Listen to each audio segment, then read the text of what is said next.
All right, perfect. So what we're going to discuss today, I know that, Bank of Canada and a lot of people are partly excited, partly scared, partly anxious about what happened yesterday. So for those of you who don't know, there was a 1% increase that basically would mean that there's a 1% increase in prime, which would translate into 1% increase in interest rates. What that does, and that's kind of monumental, if I may say that, is that for the first time in several years that we cannot qualify people if they are taking variable at stress test of 5.25%. That basically means that now the eligibility will be a little bit lower. But the bright side is that now the market will also cool down. So even if the eligibility is lower, you might just qualify for the house that you wanted purely because the market will kind of correct itself and the prices will go down. And we have already seen that going down. And we'll also discuss about, and that's something that I talked about on Instagram, about affordability. I think we need to change the narrative here a little. And we have been talking about interest rates, but I think we also need to talk about affordability. We also need to talk about what you should buy and what the bank lets you buy. And that's a very important conversation that we'll have today with Matthew with us, especially if you're buying an owner-occupied house. You don't want to max out your eligibility, and there's a different calculator that I made on the Excel, nothing official, not affiliated to any bank or anything. It's just something I use personally, for my deals, and that's something that I'll be sharing today. So Matthew, before I get into the calculators and the fancy stuff, which is not that fancy, but any wisdom on what you saw happen yesterday with Bank of Canada? What's happening? Yeah, my big walkaway yesterday is, thank God I can still be surprised. Oh my goodness, right? I was getting really bored, sort of feeling like I knew everything for a moment. And thank God I can be surprised still. Because wow. And, what's really fun about it is then sitting down and really thinking through, okay, what did just happen? And why did it happen? Right. And why, and who's it going to impact, and how's it going to impact them? Well, the really great thing is it's only going to impact about 20% of homeowners. Because only about 20% of Canadian homeowners have a variable rate mortgage or a variable based product. Right. So it's not like this impacts fixed rates at all, right? Completely different monster there, right? This is just variable rates. But who else does it impact? Well, it's going to impact the small business owner who buys on concession, right, and has lines of credit. It's going to impact businesses. It's going to impact the government when they try to borrow money, right? It's going to impact lines of credit. It's going to impact debt, right? And what we're trying to do is not stop home buying or have any negative impact on home buying. What we're trying to do is curb spending, right? And I think it's very important to realize what the target is of rate increases, right? And why the government's doing it and what are the causes for it. So core inflation, right, which is inflation less energy and transport, if I recall, is 5.5%, give or take. Right, which isn't bad considering it was minus 1% a year ago. Right, so we expected if everything were to remain normal, that it should be about 3% for core inflation. Okay, we're 2.5% above that. Right, is there a little bit of funny business happening causing rates inflation to be higher? Yeah. I think there's a lot of profiteering happening at the moment, and that's the real, villains of this story. Do I think that everyone who's in the market today for a home didn't just get what they asked for, though? Yeah, I think we did. We all asked for home prices to come down. Right? And they are a little bit. And, what we're not seeing is $200,000-$400,000 over list, right? And likewise, we're not seeing $200,000-$400,000 under list. Yeah, the case where the listing price makes sense, right? I think, Matthew, what's also happening is that I think the market is now at least coming towards a balanced market. where we are not seeing, like you said, overlist and underlist and funny business. What it is and what it shows. So, that's a good thing. It brings back the honesty into the market. As much as there ever could be, that's for sure. This is where the professionals are going to stand out from the amateurs big time. This is where a good realtor will know the value of a property, right? Instead of, let's pick an average number and hope that everyone just bids their like crazy people, right? No, like this is where negotiation happens. This is where you can actually make money on your buy, right? And when we are dealing with real estate investing, the most important place to make money is on the purchase, not the sale, right? It's always on the buy, right? Did you buy at a value or at a discount, at a below average rate, at a bargain, right? If you can make money on the buy, on the purchase price, you're going to win for the entire life of the home, right? Regardless of interest rates. Interest rates are a short-term thing. I heard a great quote the other day and I posted to my team, right? You date your interest rate and you marry your purchase price, which absolutely is the truth. You can't go and fix your purchase price later. Yeah. I can't go back 2 years from now. I can't go change my purchase price on a property. Right. I can definitely change my interest rates. Absolutely. And you're buying it for 25 years. Interest rates, it's a 5-year term and you can break it if you're on a variable, right? So one of the questions that have come, like one of the many questions that have come, let's go back to what happened yesterday. So is it a good time to change to fixed? A lot of my clients have been calling me and saying that, with variable going to as high as 3.5 for a few clients, up to 4. Now they were on adjustable. So is it a good time to move to fixed? Is that something that people should? There's no perfect answer to that question, Nav. It's very dependent on the situation of the individual. However, I have some rules that I follow, right? If my spread between fixed and variable is greater than 1%, I'm always on the variable. Right. No offense or buts about it. Don't even have to think twice, right? If my spread is less than 1%, I may now consider the fixed. Right. I'm not even going to say I'm going to go for a fixed yet. I mean, I've never had a fixed. Even them, I think they're trash, right? That's my personal opinion, right? And the reason for it is if I fix in a rate today and I want to benefit from a lower rate in 3 years, I'm going to have to pay the most 3 terrible words in real estate: interest rate differential. Yeah. Today, so if I broke my 2.5% mortgage today to get a 5% that's on market now, right? I would only pay 3 months interest because there's no interest rate differential. Right. However, if I broke my 5% mortgage for a 2.5, I'm going to pay all the interest I owe. And that's going to be massive. I've seen as high as $35,000-$40,000. The biggest one I've had cost my table was $133,000. Yeah. I think expensive properties would have that. And some of the lenders have some funny terms there as well. So, that's what also causes. So that's what, I also think that we should not pull the trigger as of yet, because the spread is more than 1%. It's almost 2%, 1.5%. Plus, I'm not sure how long, I'm not saying that it's not going to go higher than this.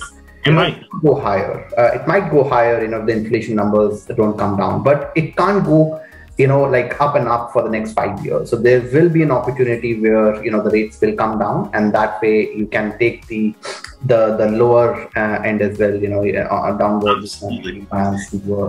The cool thing about the markets is that it's driven by the consumers within the market often, right? As we're fearful and we're retreating from the stock market and we're looking for safety and security, the actions that we're taking on that side of investing are actually pushing fixed rates up and making housing more expensive. At a certain point, and we were talking about this earlier today, people are going to say, wow, I want to buy Tesla and Amazon and all these things on sale, and they're actually legitimately on sale. Maybe I'm going to start pouring some money back into stocks, right? And stocks will go up, and the stock market will increase, and over time, that will bring fixed rates down. Right. As people direct their attention towards higher returns, fixed rates decrease. Okay. So I would be watching the stock market to determine if I was comfortable for fixed rates or not.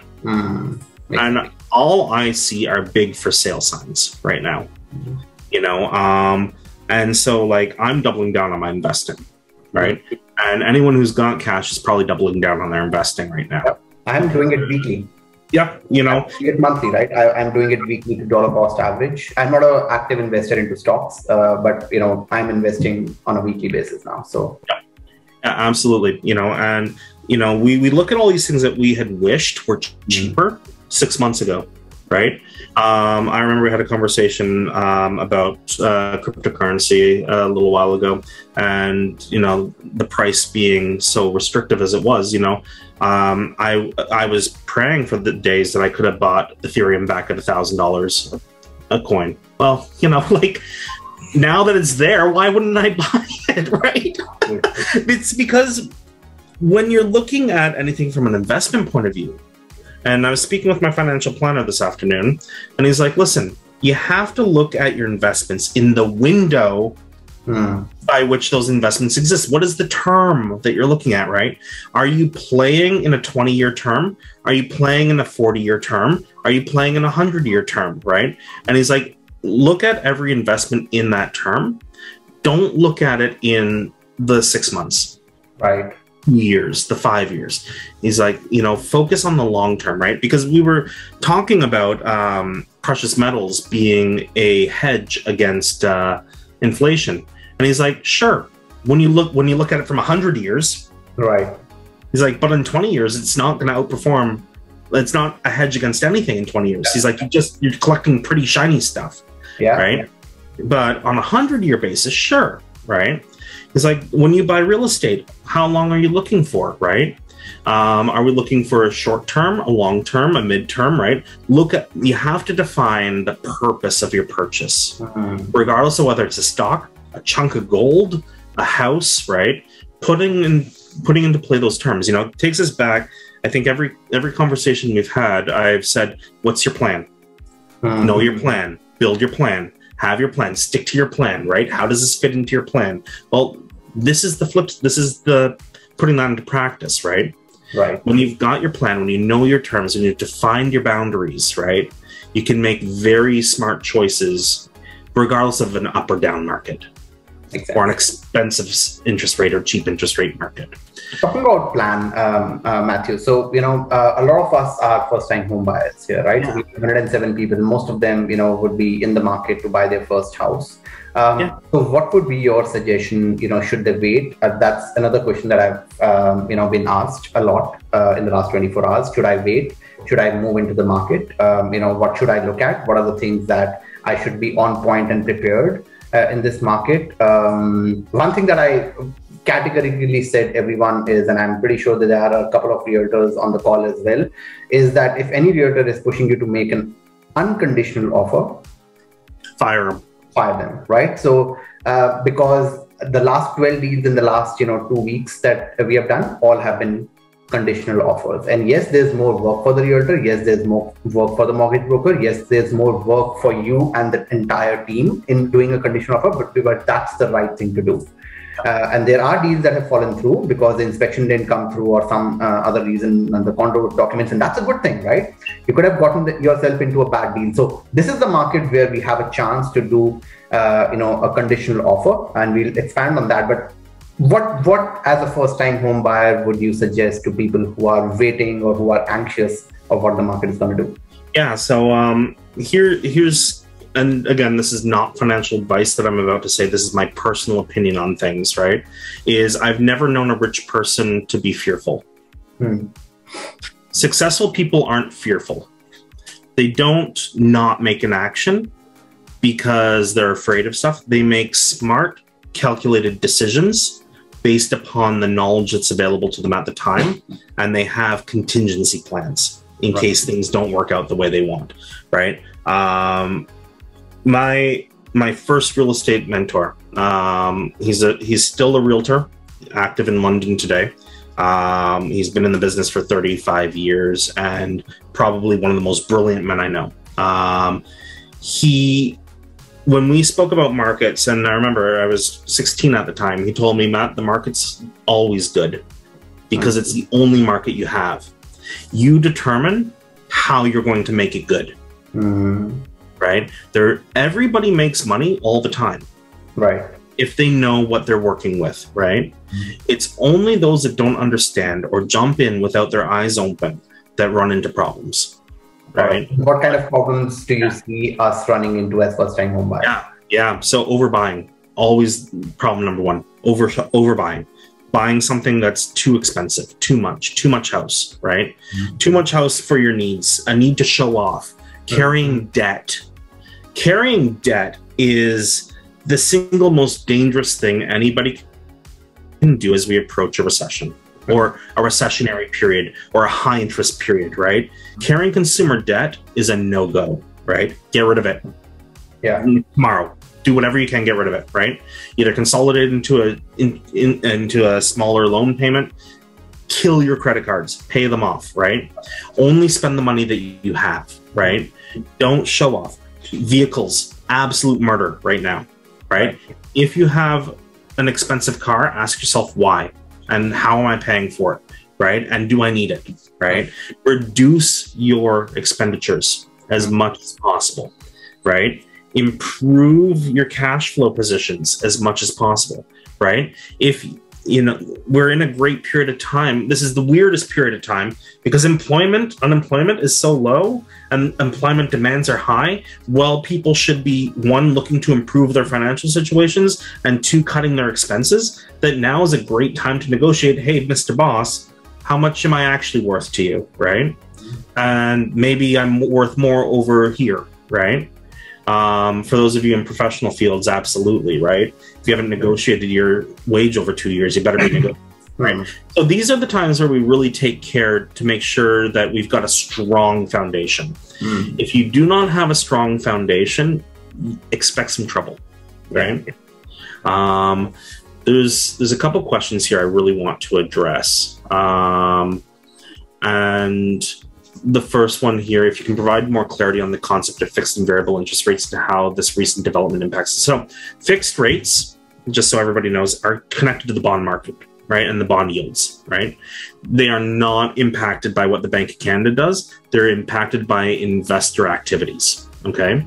Variable rates are connected to the overnight rate and prime rates so the banks borrow from the Bank of Canada at this rate, they charge you at this rate, okay, to borrow their money. So they're completely different animals, all right?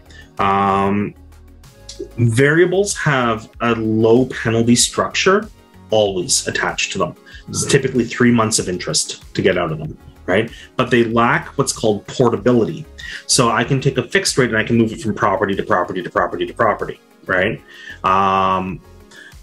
A variable, I'm more often than not bound to a single property, have to break it, renegotiate when I move to a new one, right? So there are more nuances between them, but those are your general two major things, right? Yeah, you can still port it, but more often than not, you are better off, breaking it and going into better terms. Historically speaking, over the past 30 years, if you've had a variable, you've won.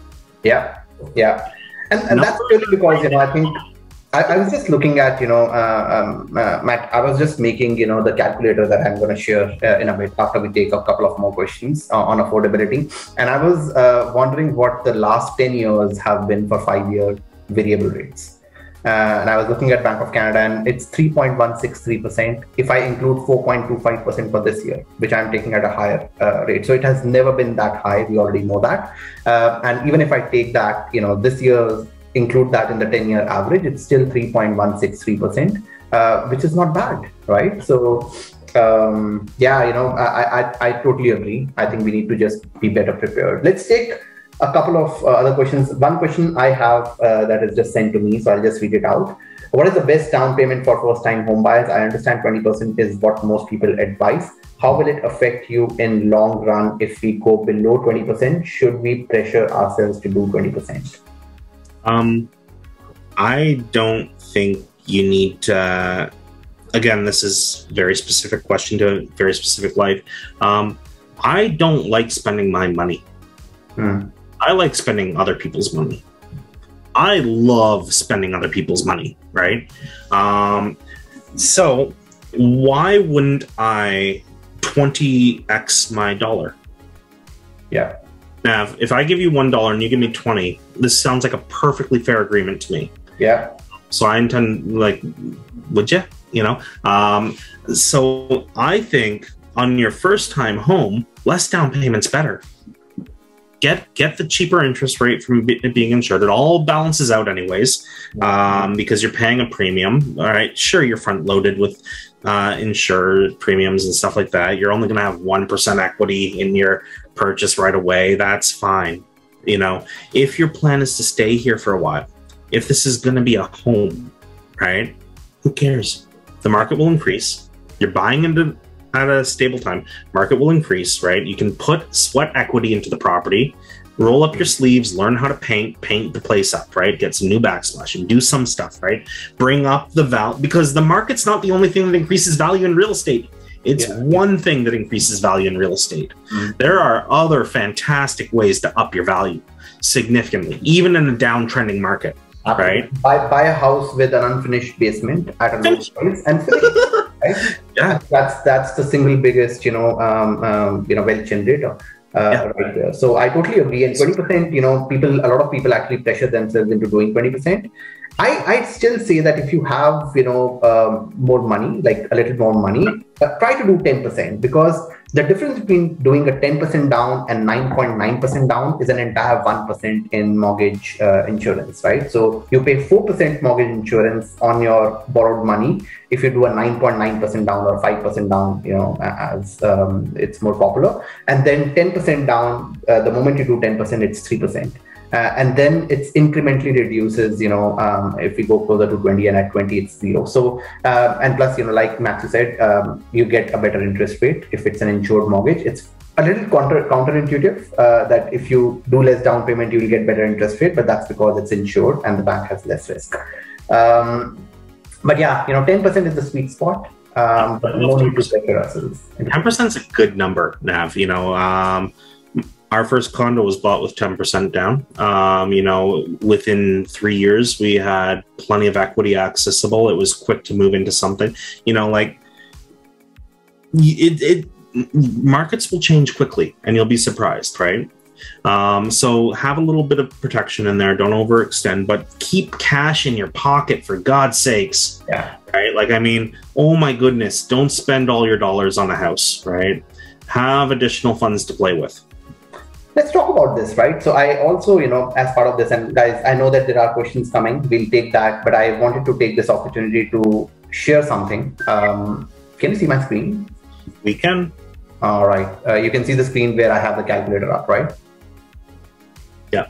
All right. So, this is, this is just a BMO calculator. It's an online calculator. You can use any. I just use this because it was open with me. So if you are earning $175,000 of household income, that's gross income. So to be honest, I don't like gross income, because gross income has so many deductions that's not the money that's coming into your pocket anyways, unless you are a business owner.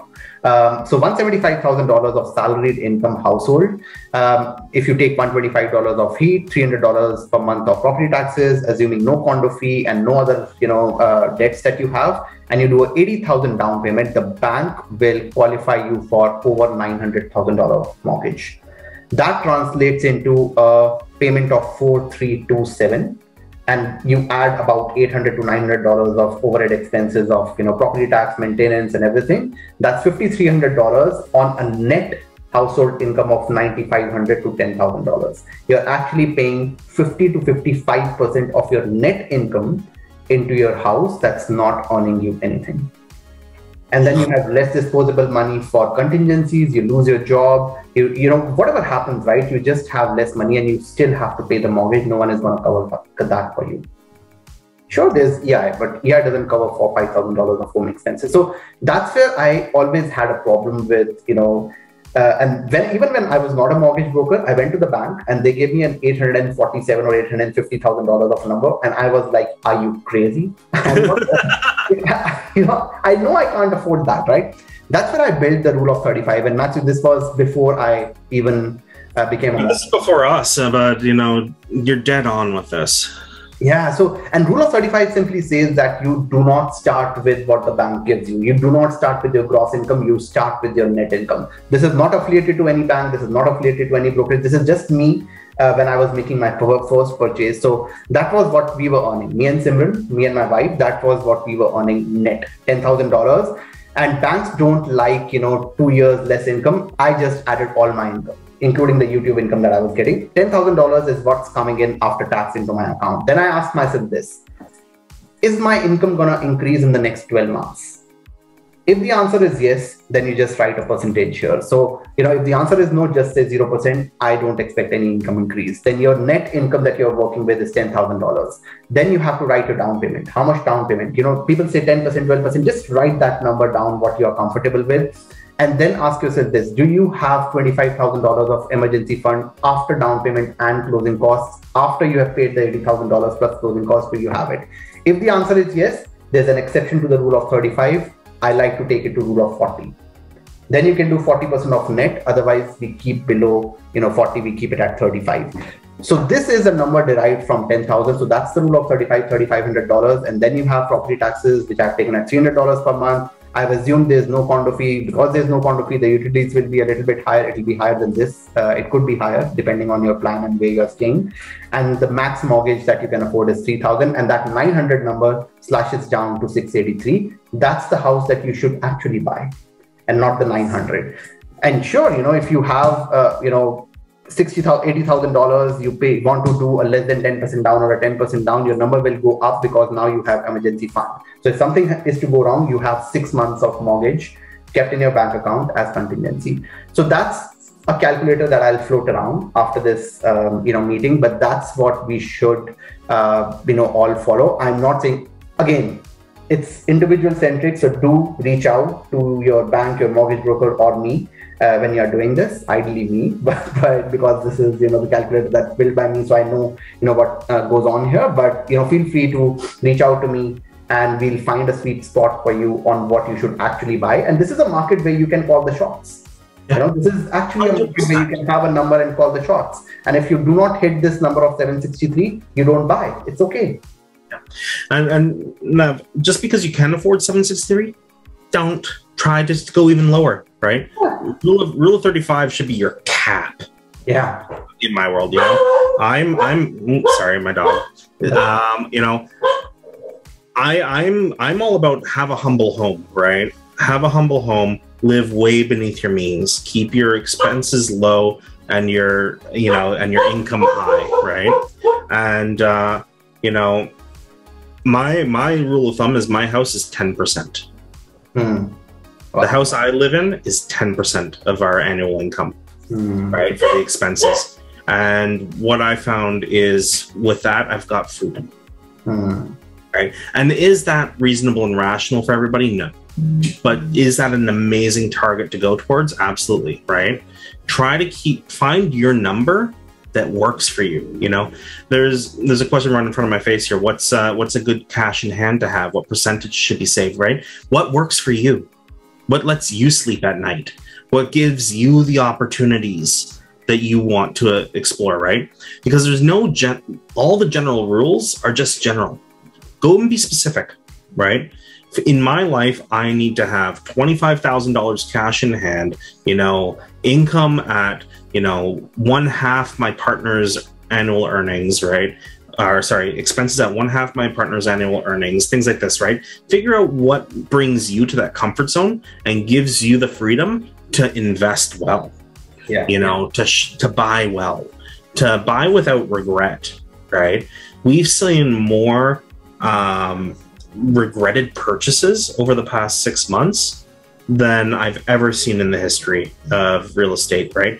Where people literally bought at the high and regret it and sold at a loss. Like the big no-no. Yeah. You never sell that property at a loss. You don't have to, right? But people they got caught up, they got emotional, and they went outside of the guidelines that they should have set for themselves, right? So figure out what works. Matthew, you know, I think they were working with what they were dealt at that time, right? So I do believe that people who bought their houses like to live, I think it's okay. If you bought something like that to invest for as an investment, then it's bad. But if you bought at a time when the market was at a high, yes, you'll have to probably stay in that house for a couple of more years. Just don't sell it. Yeah, just don't sell it. You know? Don't have buyer's remorse and sell your house at a loss. You know, I don't care like when you buy something, right? It's when you actualize a profit or loss on it that matters, right? And so never take a loss, right? There's one general rule with rich people, and that's don't lose money, right? So so I don't love my home, but I'm going to live in it for another year because if I sold it today, I'd sell it at a loss, right? It's a little sacrifice is okay. You know, I know a lot of you are, new to Canada and have sacrificed a lot to get here, right? This should be a no problem, right? There should be no problem versus what a lot of people did to get into the market in the first place. Yeah, absolutely. No, I totally agree. Is buying a small home and using equity on a home loan after a few years and reinvesting in a bigger property a viable option versus saving that down payment money now plus installment per month and using that money to buy a bigger property later? Yeah, absolutely. Sure. I like rolling into something bigger and more expensive and nicer. I think, roll your money, let it grow for you, put some sweat equity in, build value. And then not only did you just save yourself a rental for later, right? You've now created your down payment for when you need it as well. Because you don't have to sell that property to access its equity, that's for sure, right? And if you can just get a rental and if it can break even, amazing. Yeah. We have an interesting question here, Matthew, and it talks about rent. So Raghav asks, should we buy a house now? I understand with increase in mortgage rate, this is not the time to buy, which I don't agree.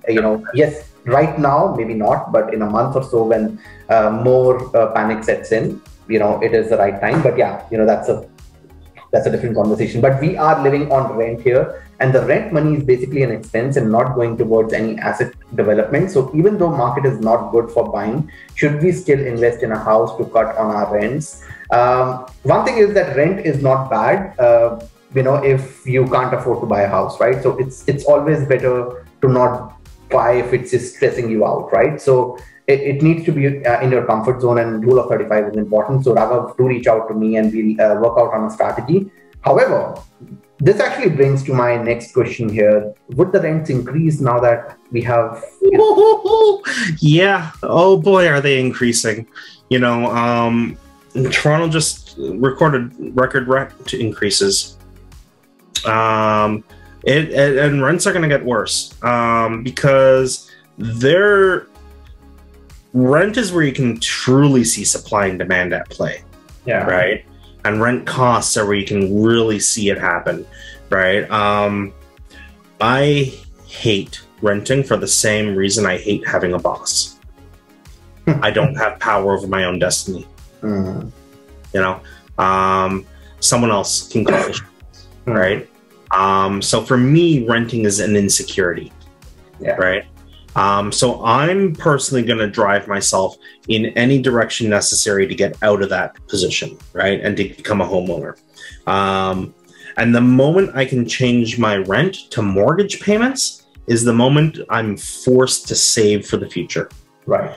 Because, sure, your mortgage payment might be $4,000 a month, but what's the division between principal and interest?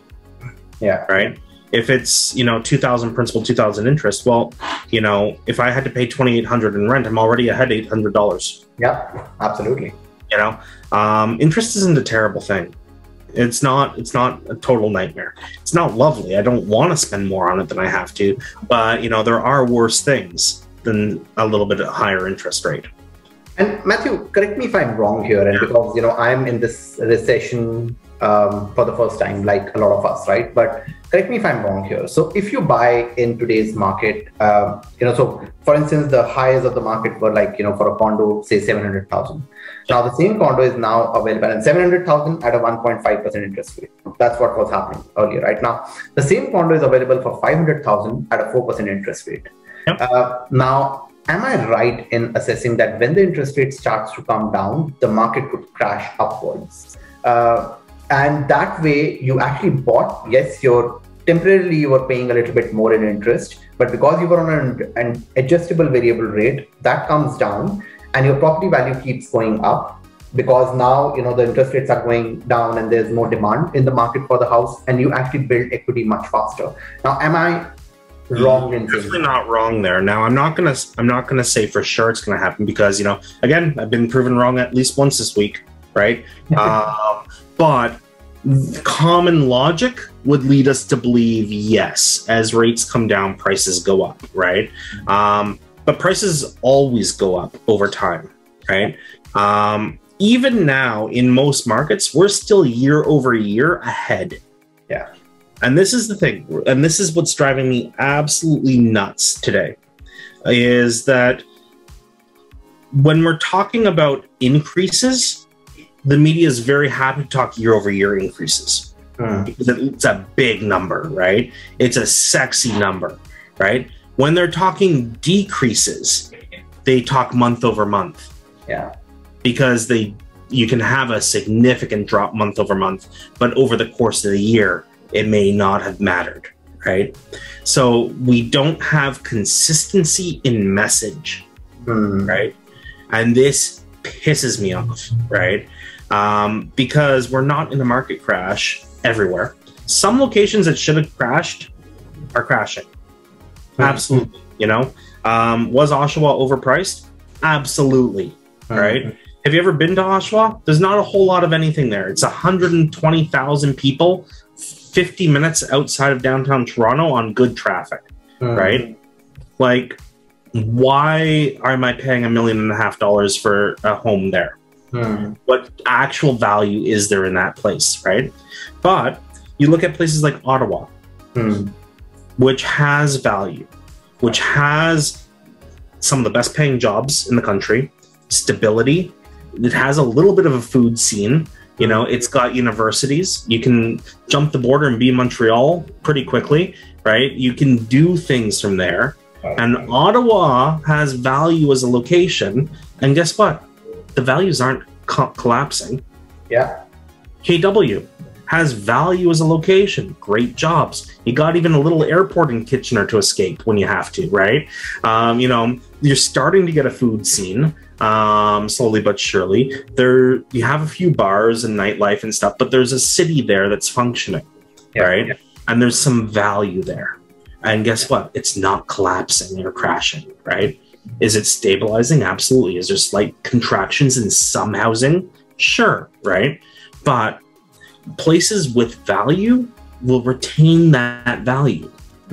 Places that didn't have value, that shouldn't have had value, and I'm sorry to the people that live there, but you do travel to get to the fun stuff, right? London, same thing. There's actual value in the city of London, right? St. Thomas, not as much, right? Ayr, not really, right? These outskirts, these greater suburbs of the city, right?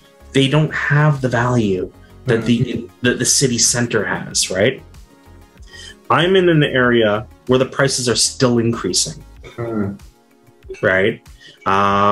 Because if you're going to talk about locations of value, there is nothing greater than downtown Toronto. Yeah. Sorry, Toronto boy through and through. Downtown Toronto has value, right? I've taken you to a couple restaurants, no problem, right? And it's right there. Anything you want is there. There's a value. People come for a lifestyle, right? So look at each city and what it's bringing. I think Hamilton sometimes, and this is just a little side piece, Hamilton's a little big for their britches sometimes. They think they punch above their weight. So sometimes they're going to get punched a little harder, right? But, same thing with Guelph. Guelph tries to punch above its weight class, right? And sometimes it gets hit a little harder. But, look, and this is my philosophy on real estate purchases. buy in places with value. Yeah. Do other people see value in this location, right? Is there going to be growth, and is it expanding, or is it a contracting city, right? Mm-hmm. And know that you're buying for a long term. You know, I think, you know, let's hit Calgary really quick, because a lot of people want to know this, and this is one of your talk points, right? Calgary is fantastic for a couple reasons, right? A lot of it has to do with the fact that Edmonton's too cold and terrible, right? And so Calgary gets to benefit as a capital city status, right? And capital cities tend to be fantastic places to live because, again, to value, right? You've got growing economy, expanding infrastructure, schools, transit, you know, all these things that attract people can be found there, right? Could the weather be better? Sure, right? But it's Canada. We can't really be too choosy about weather here, right? It's going to suck anywhere. You know, so does Calgary have value? Now, like, you've been there more than me. Do you think Calgary as a city has value? Absolutely. So, you know, I love Calgary. I actually would not mind staying there myself. I know a lot of immigrants who are doing that due to cost of living, due to, you know, better wages, due to, you know, like the population is growing there. You've got everything here. You've got beautiful mountains. Yes, you know, like you said, you know, it could be a little bit better in terms of weather, but you know, not every place has, you know, everything, right? So, yeah, you know, Calgary I absolutely love for the reason that Matthew said, that I think the intrinsic value, and we have been, and that's something that I was discussing with someone else, Matthew, and, you know, I would love to discuss that here and get your view. I think we have been for far too long buying for equity. You know, people have not been buying for cash flow. Cap rates have just gone into the gutter. No one looks at cap rates anymore. They just look at, you know, how is it going to increase in 100,000 value. I think cap rates in Calgary are amazing. Yeah, you know, I almost forgot how to calculate a cap rate.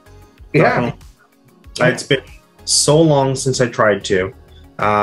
You know, it's one of those things that, you know, I'd almost forgotten there was a thing. I started looking in the US, and oh my goodness, cap rates are a thing, you know, but that's a whole different conversation. So I'll have another video on how to calculate and, you know, analyze our investment properties. Today is not about that. But again, you know, I think the intrinsic value of that particular market, same vacationer, it has 3 Costco's, 3 Walmarts, airport, you know, parks, 3 universities. So, you know, there's intrinsic value in the place. So that's important. I'm currently on adjustable variable rate with 3.5% after yesterday's hike. I have a closing of different home in March 2023, and these hikes might impact my future mortgage approval. Do you suggest to move to fixed to make sure my future mortgage approval will not have any issue? Also, how much more hike in basis points can we expect before March 2023? Yeah. That's a loaded question, right? That is loaded. I can't answer that well, nor would I. I think ultimately at the end of the day, what I would say is let the numbers tell you, right? Sit down, do the math, get some guidance, speak with an advisor, right? Figure out what the value, what you need to have your numbers looking like, and get in that position, right? I can't tell any of you to go fixed or variable, and I'm not going to, right? Ultimately, at the end of the day, what I'm going to say is have a plan and make sure what you're doing is fitting to the plan, right? You know, for me, that means being variable, right? For me, that means having the freedom to, you know, break my mortgages, change my mortgages, renegotiate my mortgages without penalty, right? I'm also not afraid of interest rates going up. Yeah. Like, it doesn't scare me. I've seen them up, I've seen them down, I've seen them move for 20 years, right? Doesn't intimidate me in the slightest. Do I think, oh, maybe I'm not going to buy, you know, a beef tenderloin, and maybe I'm going to go buy a hanger steak tonight instead? You know, am I going to change my eating habits? Am I going to change my spending habits? Sure, maybe I'll do that first, right? Maybe we're not doing caviar tonight. Maybe we're going to go and eat potato chips instead, right? You know, but I'm not afraid of the interest rates, right? Because you can adjust your habits to account for it, right? Absolutely. And Shamila, just, from my, 2 cents on this one, I think we obsess ourselves with interest rates way too much. I think it's important to sit with an advisor. If you want to book a call with me, I'll be happy to take you through the best and the worst cases in your situation. I did that with a client this morning, and we realized that he needs a salary hike, right? That's the other thing, right? We obsess ourselves with interest rates and the worst cases and the best cases, but there are two things to this, right? One is affordability on the house end, but you can always afford more if you earn more. And March 2023 is still far, and you can absolutely, if required, in the worst case, get a new job that pays you more, because we are in that kind of an environment. So I think what would be worth doing is planning ahead and then concentrating on something that you can control, which is your income. Yeah, I think, there's a question in front of me that I have to answer, and that's, what are the top mistakes we likely to make when we're finalizing a mortgage, right? And the top number one mistake is to be distracted from cash flow.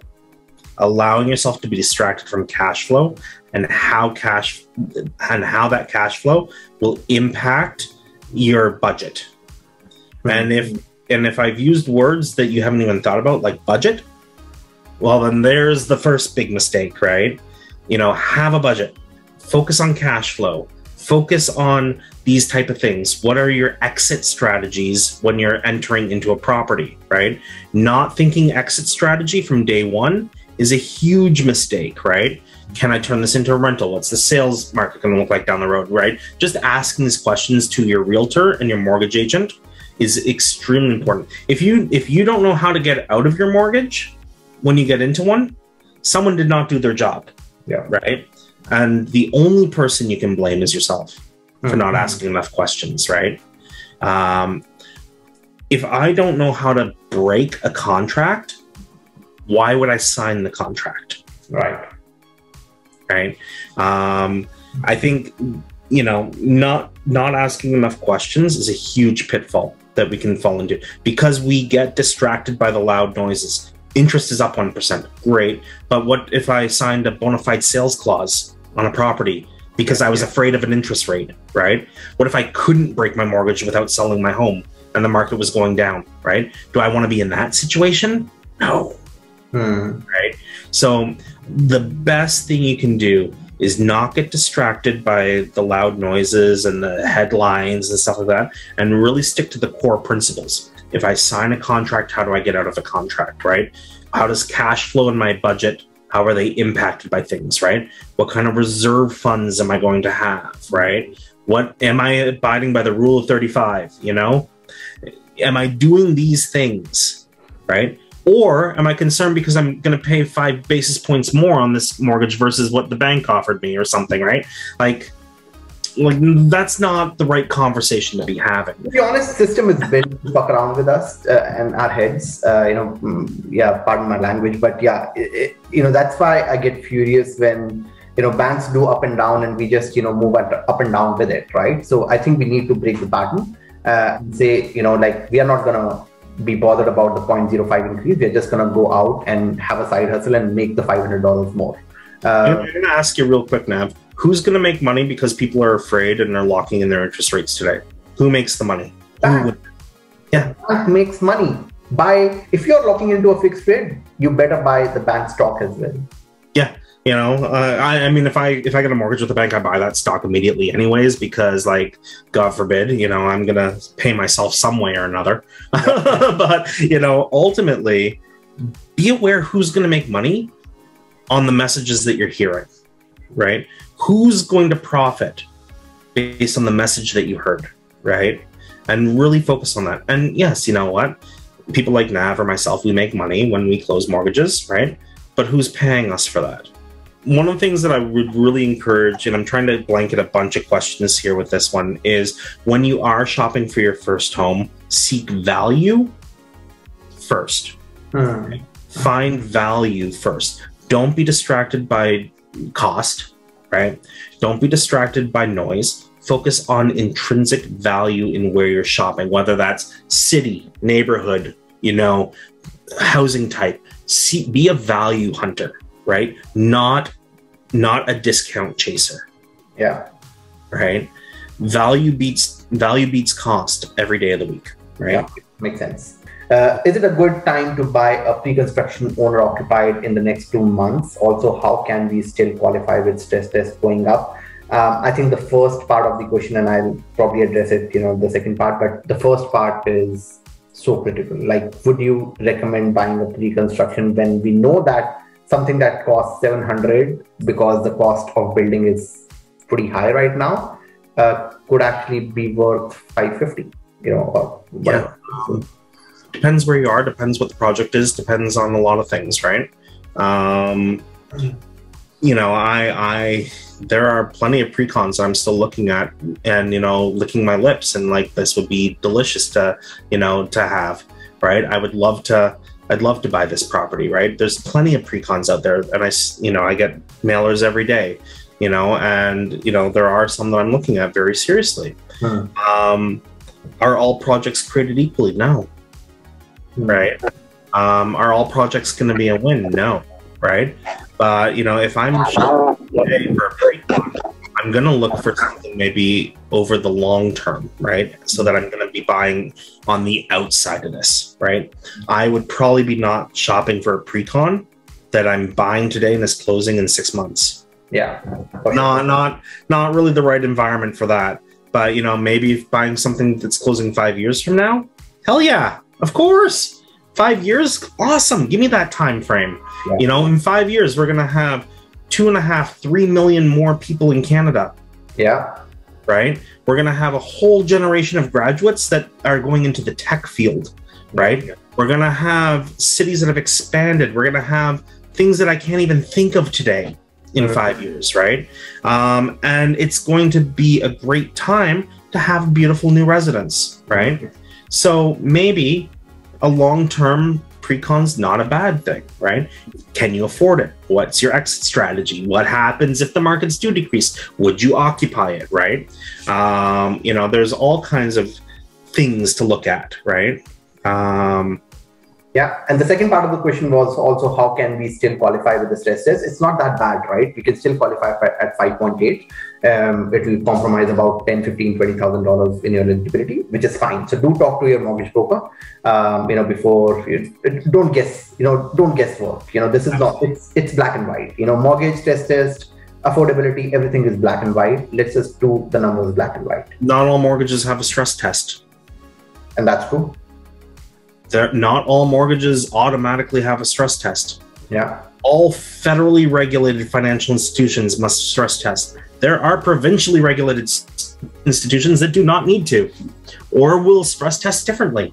This is where options are valuable, very valuable, right? Just to be clear, to qualify for those kind of mortgages, you need 20% down. So yeah, let's not think that we can do less than 20% down and be qualified for those non-stress tests. All the fun stuff in real estate, you need 20% down for. Yeah. Right. To break rules, you need 20%. Yeah. Then you can start breaking rules and having fun. Right. All the good stuff happens in that area. CMHC's involved in the other stuff, and they're kind of boring. So Nikhil says, you mentioned having cash in hand. What would you say is a safe amount of cash? Okay, we did discuss this. 6 months of living expenses as a general rule of thumb. That's a good rule of thumb. This information is gold. Thank you, Navjot. That's awesome. Should I feel bad that I bought my first house and the market was crazy? I could have waited. Never feel bad. Yeah. Here's a big thing. Never feel bad for buying a home. Right? Feel bad if you made a poor investment. But your home is not an investment. Your home's your home. Yeah. Right? They're two separate things. The equity in your home can be used to invest, but your home is not an investment. It can lead to investments. Yeah. Right? Your home's your home. It's your sanctuary. It's your safe place. It's your creativity. It's your unwind spot. Right? Don't feel bad for buying a home. Now, if you severely overspent and were outside of your budget and you can't afford this, maybe you should take a look in the mirror, right? And be like, maybe I made an impulsive decision. But if it's a well thought out purchase, if it's affordable, if you enjoy it and love it, it's a win. and it will be for years. To be honest, I know this person who has asked this question. I know where this person bought the house, and it's an amazing location. I have my house there, so same building, right? So it's an amazing location, and long term, it won't matter. This question would not matter. We just need to hold on to it a little bit longer. And if I come off aggressive about property, I'm only talking about investments. Yeah, okay, absolutely. Owner occupied. The only thing you have to do right on your owner occupied is love it and not overspend. Right? You don't even have to love it forever, but don't overspend on it. If you can avoid it, right? But your investments, those you have to be a little bit more careful about, and you have to think in more detail, right? But and if you're going to buy investment properties, don't overspend on your occupied. If you're not going to buy investment properties, enjoy your own occupied budget to the fullest. Yeah, right. Absolutely. It's like, it's only if you're deciding to add more properties do you need to keep poor on your owner occupied. Yeah, 100%. If you have invested in a pre-con and closing in next year, May, how it will impact new buyer as the property value is getting depreciated? Will banks consider the mortgage amount of original value or depreciated value of property for approving mortgages? I'll just break here. It's a long question, but do you think banks consider when you bought the house, versus when you're closing the house? Your mortgage on the pre-construction is based against the contracted price point. Right. Depending on how long you've had it, I hope that it's improved in value, but you're getting a mortgage against the contract price, not the market price, right? Purchases typically are based against contract price, unless there's a major downward shift in the market. I can't see the future so far as to tell you what May is going to look like next year. Don't know. It might be warm and sunny with small chances of rain. I can't tell you what. There should be a rule of thumb. I'm being a little bit aggressive here. I do tell few of my clients here, if you're buying a pre-construction, you're buying time. You better do 20% if you're buying a pre-construction. I think a lot of people buy pre-construction, get those 2 years, thinking that we have 2 years to save for 5%. Yeah, I don't think that's the right strategy. 20%. If you are buying 2 years, you better get to that 20%. And if you still want to keep some cash and do the 10% because you qualify, do that. But try to do 20% because then more doors open. You will close the mortgage for sure. There are alternate options available where stress test is not, is not even, in the picture, and you will definitely close the house. I don't think that's really all that aggressive, Nav. I think you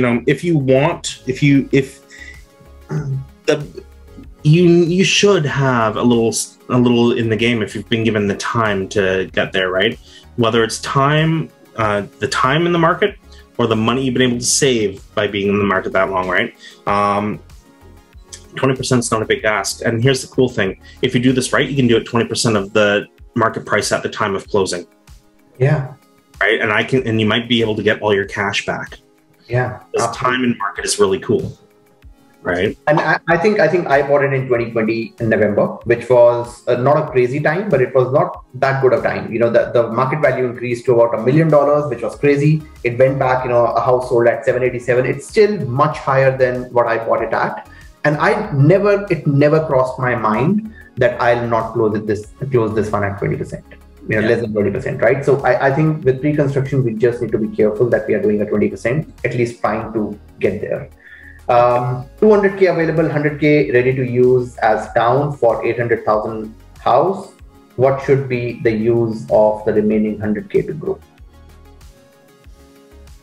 Interesting. Okay, let me just. That's a sit-down question. Let's just rephrase this question. If you are a first-time home buyer, you had $200,000. The first option is to do a 20% down on the $800,000 house and move into it, and then you exhaust all your cash. Or you have an option of doing a 10% down on the house, and then you have this whole cash, laying around that you can buy and invest in property. As I speak, I'm actually answering the question, but it's a no-brainer to invest in two, right? Yeah. I think there's a lot of things you can do with $100,000 cash, right? And it depends. If you buy an investment property, do you want to be a landlord or not, right? Or do you want to speculate, or do you want to, fill out your RSPs? Maybe start an RESP for kids, right? What do you want to? What you can make a lot of money with $100,000. Yeah, a whole lot of money with $100,000 if you do it right. So if you're giving me the option to have $100,000 to play with, probably gonna take it. Yeah. And do something with it and turn it into one. Absolutely. I totally agree. Because if you're putting it in the house, you're saving 4% interest. You can make more. I can beat 4% interest every day of the week, Yeah. So yeah, definitely go with do. How do we know if the property are overvalued? That's an interesting one, because we talked about cap rates not being to the mark in Ontario. So how do you know if a property is overvalued? Because sometimes you can't cover your expenses and your mortgage payments with the rents that are coming in. So how do you personally see a property overvalued? Oof. I think, I almost have to look at it individually. There's got to be more to this property. This is something that I really want to sit down and I want to analyze it and see if I can find value creates in it or not. I am looking at a purchase right now. Like, I know an area I want to buy in, right? And the first day I looked at 25 properties and analyzed 5. And then the next day I did the same thing. And the next day I did the same thing. And then I bought a book about the neighborhood or the area so I could start reading about the history of and, what there is in the area, because it's far from here and I haven't been there in 20 years, right? I started doing a lot of research. I'm going to keep researching until I'm comfortable that I know what I'm buying. Yeah. And I've seen enough houses that I know which ones are the ones that I want, right? And I think, you have to study your purchases if it's for an investment purpose. You have to study your purchases, the neighborhoods, the kind of people that are in there, what kind of opportunities exist, right? On top of cap rates and running dollars, right? And you have to be able to assess a property, and you'll get a feel. You'll get a feel for a property. And the numbers will make sense and your gut will say, I like it, right? And somewhere in between your intuition and your logic is the correct answer. Oh, makes sense. And I think, so is it right to say, Matthew, because I'm doing this personally right now. If I'm to buy a property right now, I can't, it's hard to find a property, say in KW, unless you Airbnb it, to cover all the expenses, including the principal, with rents. So is it fair to say that I would want to cover all my expenses, which is my property management, my property taxes, my insurance, whatever, comes, plus my interest? Mortgage has 2 parts, principal and interest, plus my interest, and I'm only paying my principal. So that's like, you are putting your money into, TFSA, or RSP, and it grows, because you're not paying the interest and someone else is paying. That's definitely a fair assessment. I better be getting greater than an 8% increase in property value per year then. Yes. Yeah. For sure. And actually I should be seeing, and that's a hard say because you may not get that 8%, right? I don't like paying anything if I can help it. And one of the easiest ways to increase a cap rate on a property is to decrease principal owing. Yeah. So maybe it means that I have to come with 50% down to buy it. Yeah. Maybe it means I have to put a lot more than I thought. Maybe it means I have to wait a few more years, right? Before I get into it. I would personally want to break even. Makes sense. Yeah, because I could probably put that money into something else, right? Yeah. That makes sense. Sense. And that's just my feeling. Like, you don't have to take my guidance on that one. No, absolutely. Matthew, you're right. Because if I buy one property with $600 negative, and I treat it as, okay, I'm just paying the principal and everything else is being paid by my tenant, I can do it once, I can do it twice and be minus 1,200. But then it will be very difficult to scale this, right? I can't be minus 600 on 10 properties and then I'm minus 6,000, right? Keep in mind, right? how lenders assess when it comes time for a mortgage, right? Because they reduce your rent in half before they even start running their numbers. Well, say I have $2,000 worth of expenses, right?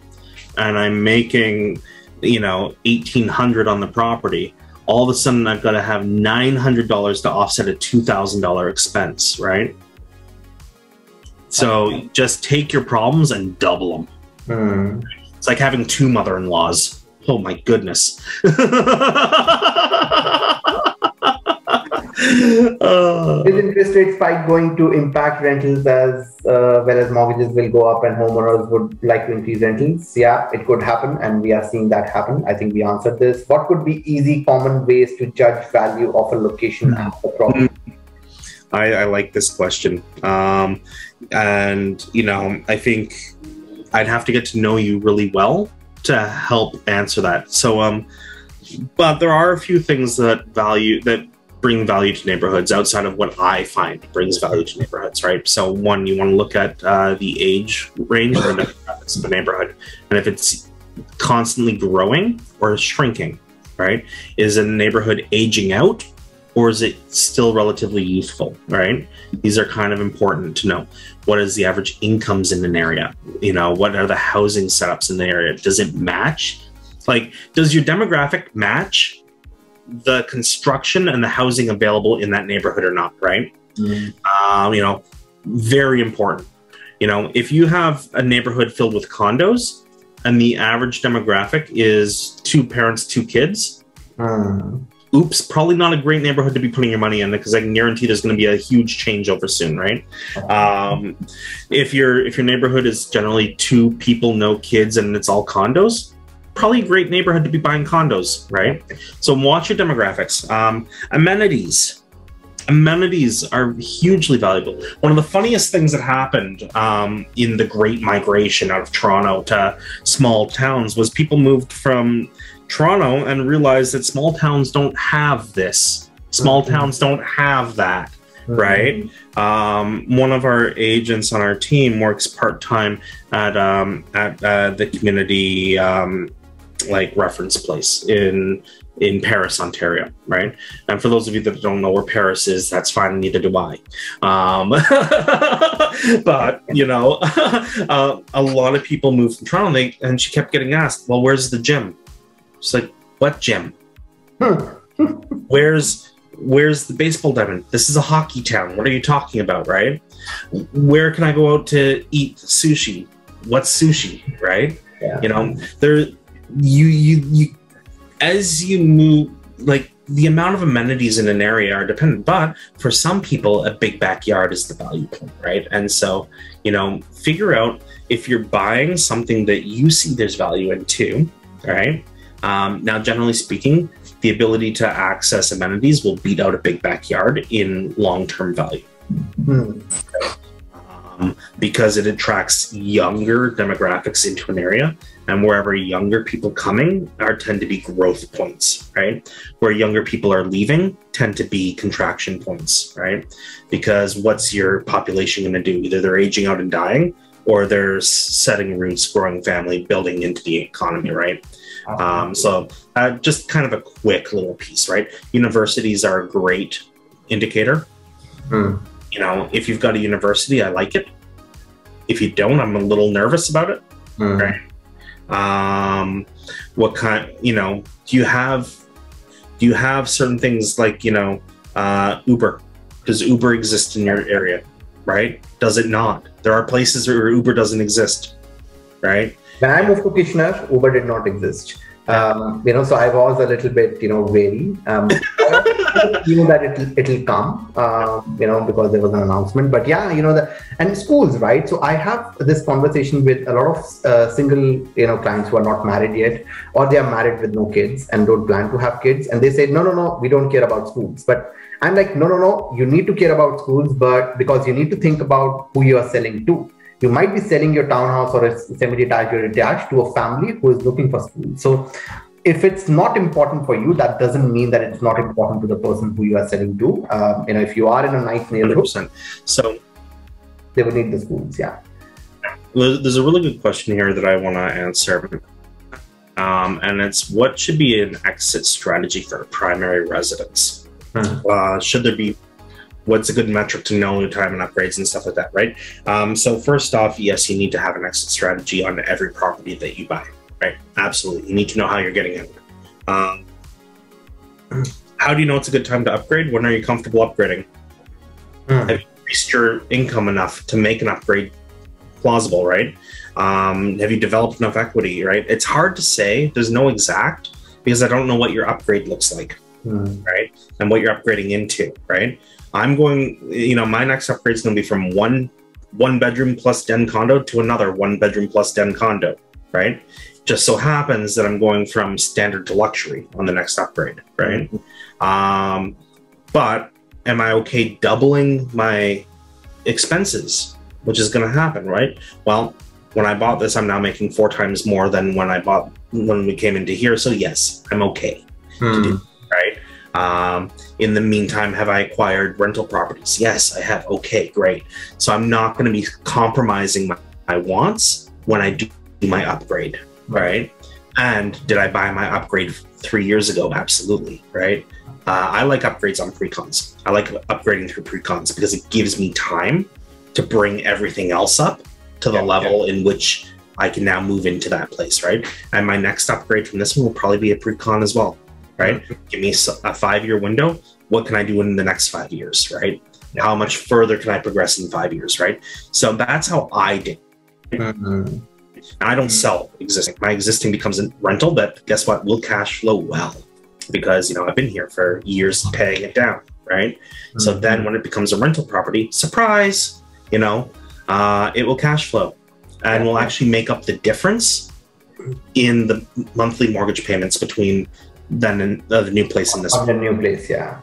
I'm planning to buy a property in 1.5 to 2 years, but I'm currently not in Canada. I'm permanent resident. What should I keep in mind? I understand credit score is 1. So I think the biggest one that we need to keep in mind is, in order to qualify for a mortgage, we need a job in Canada.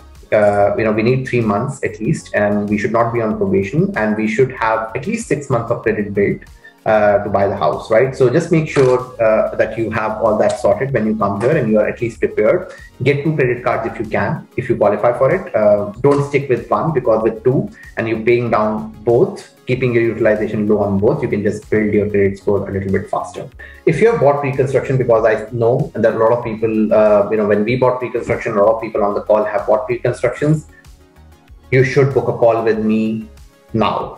Book a call, submit your documents, when you get the email, book a call with me so that we can make a plan on how you're going to close. And if there are any contingencies, we'll make a plan for that as well.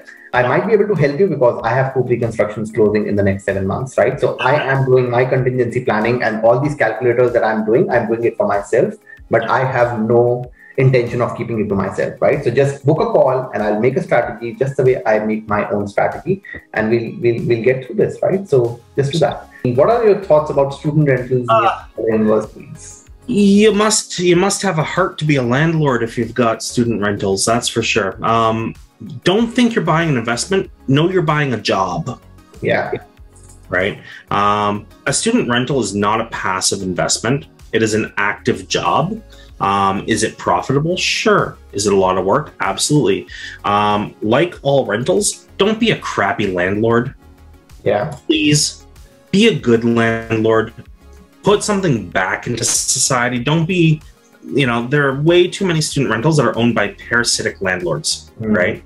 I hate the reputation that they create and the risk that's created because of student rentals and bad management, bad landlords. Getting a loan on a student rental is hard as heck, right?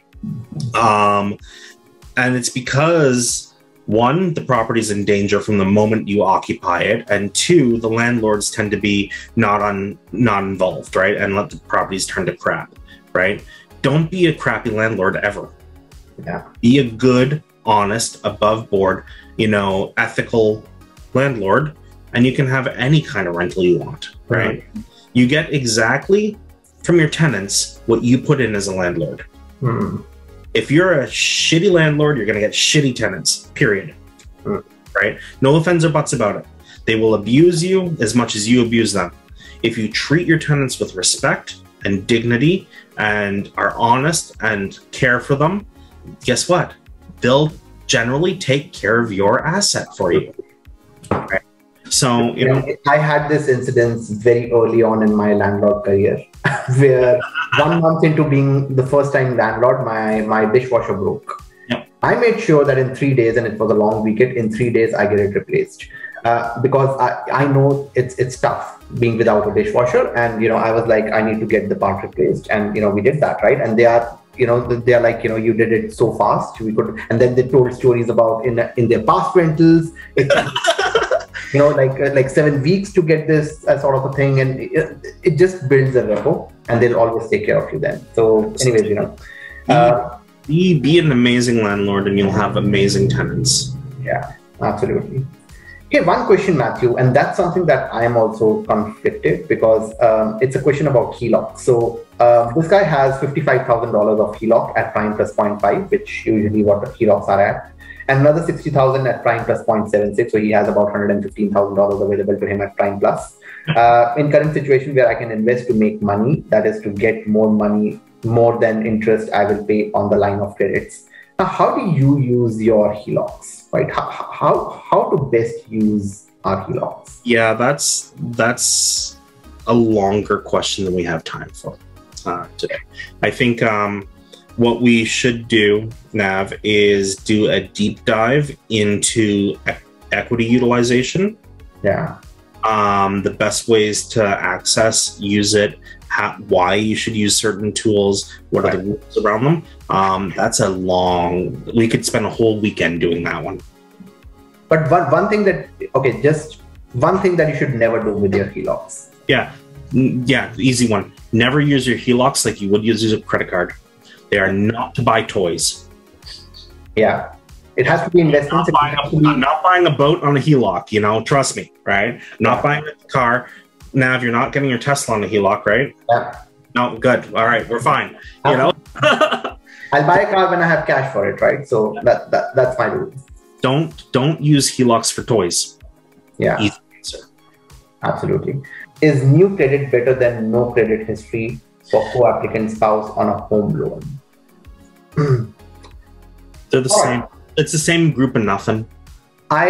So let's make it very, very clear. So what happens is, when we are new to Canada, which Shailesh, I'm sure you are, when we are new to Canada, even if we have 0 credit score, there's a program called New to Canada program. It's just called that, New to Canada program, with almost all banks, where you can get qualified even with 0 credit. So yes, you should have credit because it lets you get more credit if you use it, wisely. But even if you have no credit, you can qualify for a mortgage, under the New to Canada program. How much can the Bank of Canada increase mortgage rate? This is the magic question. So I'm surprised it took so long. Yeah, it's a really good answer. I don't know, and no one else does either. This is somewhat unprecedented. Right. You know what? It is legitimately unprecedented. We're in an economy that's been overcharged because people had too much money and they were locked in a pandemic for years and yada, yada, yada, yada, yada. Like, this was an exploration into universal basic income, how that changes lives. This was an exploration into quarantines. There was so much at play that we have no freaking idea what the repercussions are from it, right? But I am optimistic. I'll just leave you with that. I'm optimistic about what will come. Yeah. I've seen nothing that actually scares me yet. All right. On that note, I think we have a few more questions, but they were a repetition of, what we have. And guys, do not hesitate to reach out to me. I'm going to give you the most honest advice, the one that I'm going to follow. And I'm not saying that to get you to call me, not at all. And there are people on this call right here who I have asked not to buy. I would not do that if I was in it to make money, right? So, and I don't care what people say about me, but I just want to give the honest advice because I'm in it for 2 to 3 decades. Anyways, on that note, guys, thank you so much for joining. Matthew, thank you so much for giving your time. I know you are on and off on leave. So yeah, I'm so happy that we did this. And yeah, absolutely. I look forward, and thank you so much, guys, for saying these nice things on the chat. And we'll see you in the next session of Let's Talk House. Yep. Thank you, Matthew. Thank you, everyone. Bye-bye.